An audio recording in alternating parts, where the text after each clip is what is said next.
What Do Illustrators Do? Written and illustrated by Eileen Crisolo. Whenever Eileen Crisolo speaks to students, they always ask, "What do you do?" To explain her job as both a writer and an illustrator, she created the books What Do Authors Do? And What Do Illustrators Do?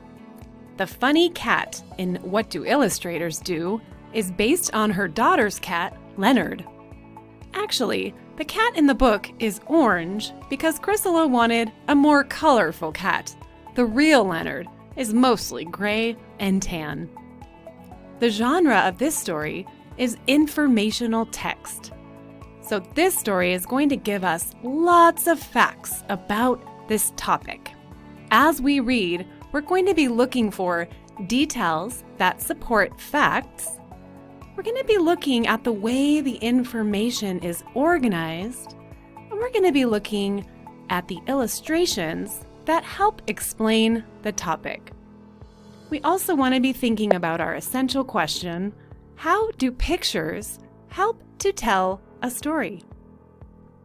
What do illustrators do? They tell stories with pictures. This picture shows where two illustrators live and work. Suppose those two illustrators each decided to illustrate Jack and the Beanstalk. Would they tell the story the same way?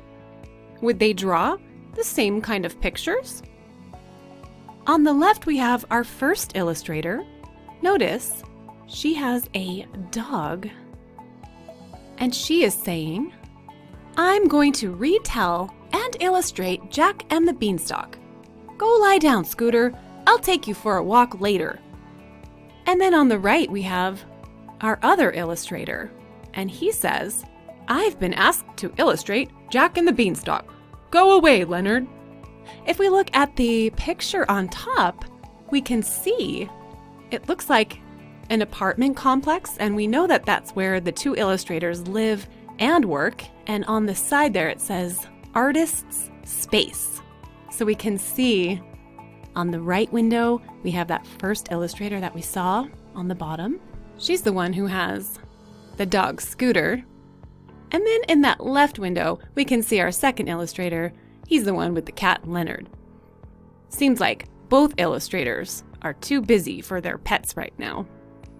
First, illustrators decide which scenes in the story they want to illustrate. Looks like our cat and dog are both there in this picture.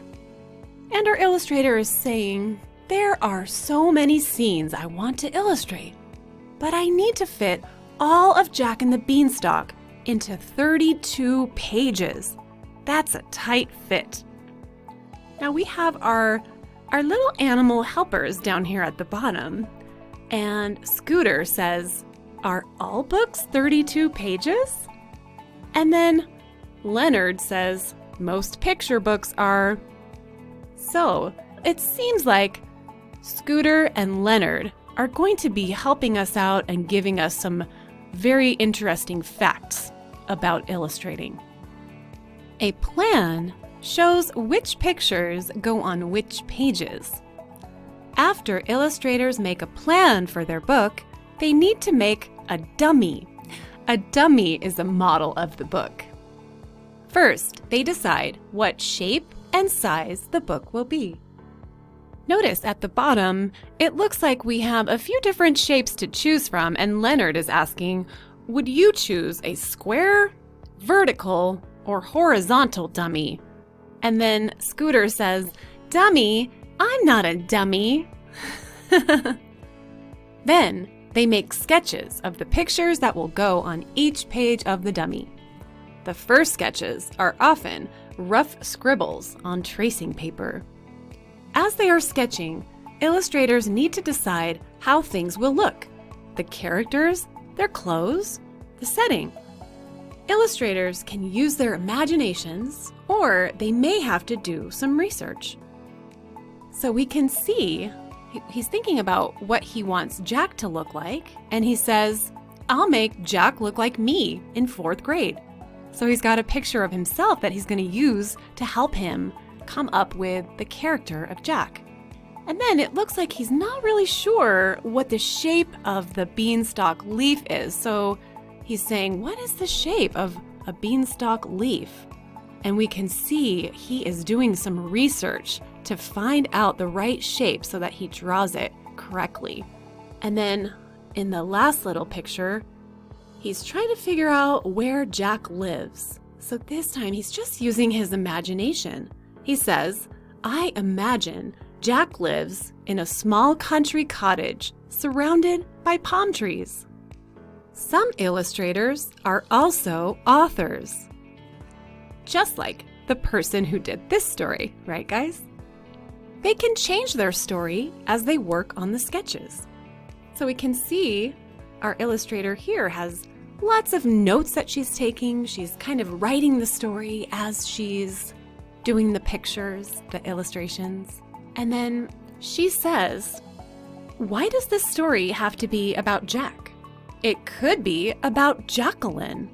She could live in this building. The beanstalk could grow on our roof. And then we have a little girl here who's saying, hey Mom, Jacqueline can look like me. Now Leonard down at the bottom is saying, that will make her book different from his. Definitely.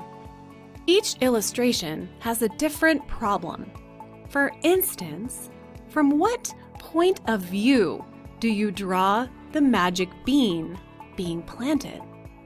So this illustrator is trying to figure out what would be the best point of view for the readers to see the magic bean being planted. So she's thinking about all the different points of view that she could do. And we can see the different examples there. And she's asking herself, should I draw this picture from a bird's eye view? Close up? Far away? A mouse's eye view? Scooter says, the close-up bird's eye view shows the bean best. And Leonard says, the mouse can't see the bean at all. Right, so it looks like that first picture we see is the mouse eye view, right? He can't see at all what's going on.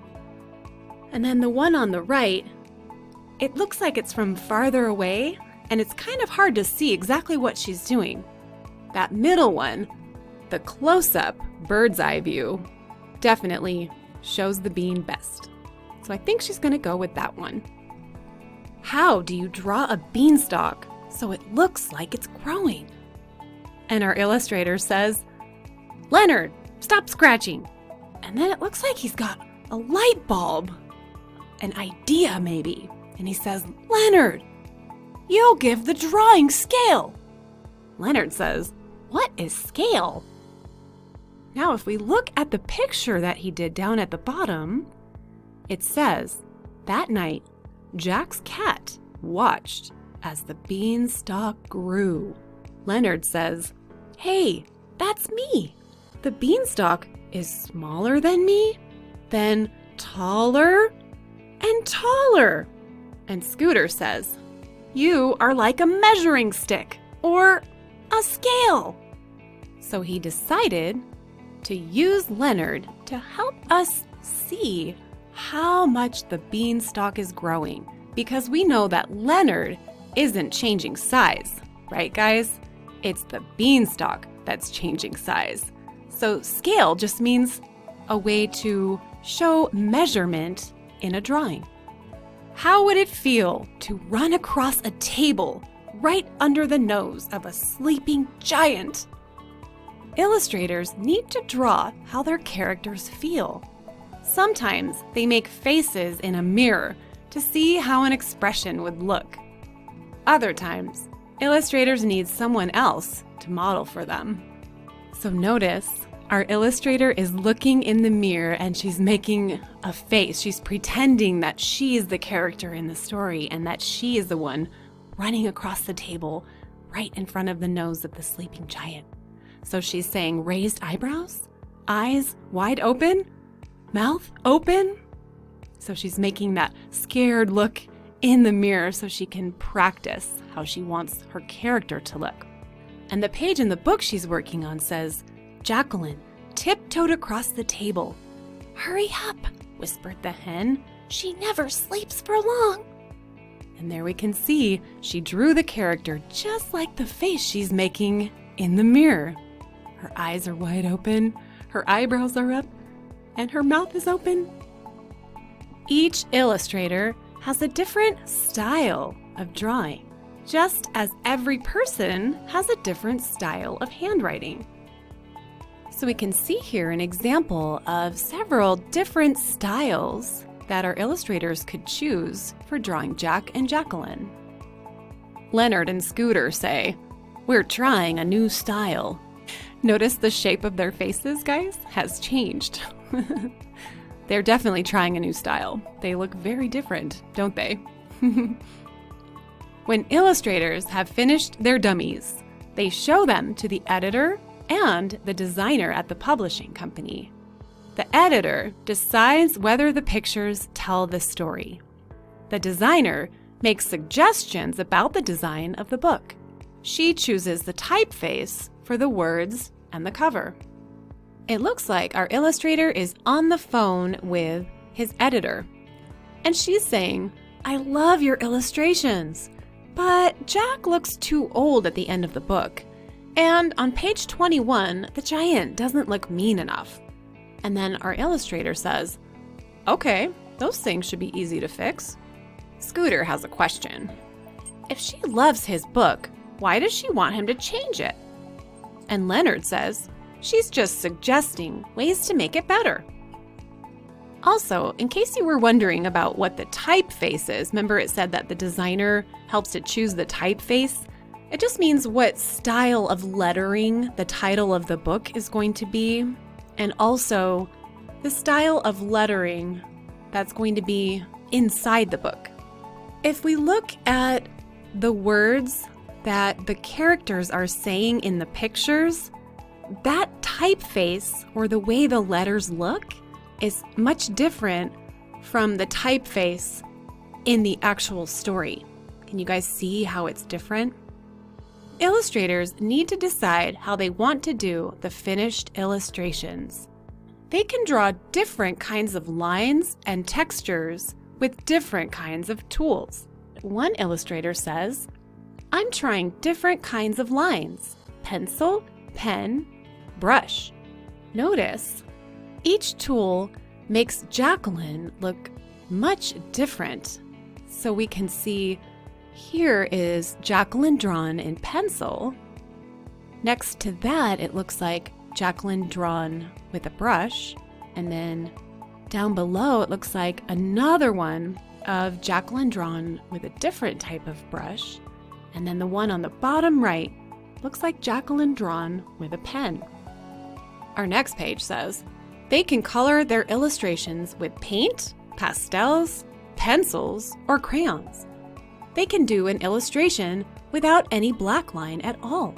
So notice the bottom right picture on that right page shows the giant and Jack with no black lines at all. Notice that? The other ones all have them sketched out, it looks like, in some type of either black pen, pencil, or brush. And then the illustrator went in and put the color around the black lines. So it looks like there are many different ways to do this. That first picture looks like it was done with watercolors. The next one looks like it was colored with crayons. The first one on the bottom looks like it was colored with colored pencils. I'm not sure what the one on the bottom right was done with. I think it's once again the watercolors, but this time without the black lines. Which one is your favorite? Sometimes illustrators throw away their pictures and start again. Sometimes they change the colors, or they may change the composition. It can take months to finish all the illustrations for a picture book. And we can see in the pictures down here, our illustrator is saying, "Another messed up picture," and she's throwing it on the floor with some other ones. Leonard says, "What is wrong with these pictures?" Scooter says, "Beats me." So to them, the pictures look fine, but the illustrator is not happy with them, so she's starting over. Then down at the bottom, she says, "At last, I have finished all 32 pages. and the cover. And then her daughter says, "It looks great, Mom." Before they are sent to the publisher, they need to be checked to make sure nothing is left out. Looks like our illustrator's daughter says, "Except here. You forgot the polka dots on Jacqueline's shirt." "Oh, phooey." Poor Scooter says, "She also forgot to feed me this morning." Leonard says, "Don't worry. Once they finish the books, they'll pay attention to us again." Oh, these poor animals. He's working on the cover. "I'm finished." "Me too. Can I see your book?" Illustrators often do the cover of the book last. The cover tells a lot about a story. What is it about? Does it look interesting? At the top, one illustrator is telling the other one, "I like the way your jacket wraps around the book." Our illustrator's daughter is saying, "That's me on the cover." Now, notice in the picture at the bottom, we can see the whole book. So we can see the front of the book, where it has the title and the picture of Jacqueline on her beanstalk. That's called the cover of the book. And then you can also see the back part of the book, and right there in the middle where it has the title, that's called the spine of the book. The whole thing all together is called the jacket. So that's what our illustrator friend meant when he said, "I like the way your jacket wraps around the book." He didn't mean a jacket like the kind you wear when it's cold outside. He just meant the front cover, the back cover, and the spine. That's the jacket. So it's one continuous picture that goes from the front to the back. The cover is a clue to how the illustrator will tell the story. Would these covers make you want to read the books? They definitely make me want to read them. Our illustrator friend on the top of page 259 says, "Your cover is terrific. Jack is escaping right out of the border." See that? On the cover of his book, it has the title, and then we can see the giant's big boot, and then Jack is running, so it looks like he's like about to run right off the front of the cover. And then on the back jacket of his book, we can see there's Leonard. Remember, he used Leonard to show the scale of the beanstalk, so we can see that picture of Leonard and how big that beanstalk is next to him. Scooter says, "Yes, I'm going to read them." And Leonard says, "Let's celebrate." This illustration tells how the two illustrators celebrated when they finally finished all that work. Looks like everybody got a little bit of ice cream, even Leonard and Scooter. I'm sure Leonard and Scooter are happy that the illustrations are done. All right, guys, I hope you enjoyed that story, and I will see you soon. Bye.